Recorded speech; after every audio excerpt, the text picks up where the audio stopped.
I worked on a farm for most of my life, so I was always around diesel and it just made more sense to get into it. Always liked big trucks, playing big trucks, you know, always liked working on them.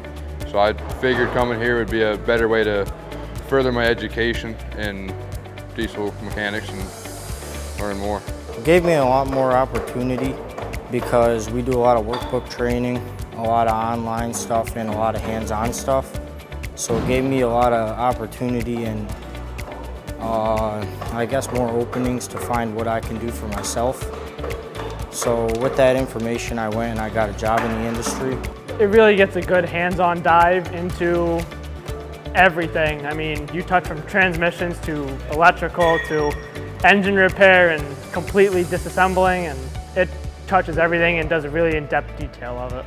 So the one-on-one time I do get with Mr. H is it's valuable. I've learned a lot more one-on-one than I have, you know, kind of group learning. I currently work at Kenworth Northeast.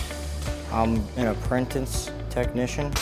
So with the time that I have there until I graduate, I'm just going to be learning the basics about diesel like I'm doing here. And then hopefully by the time I graduate, I'm able to go full-time in that position. If you really want to help your farm get better at mechanics and stuff, it's just so much better to help at your job. It just gives you a more sense of pride in what you can do and bigger view of what actually happens behind the engine.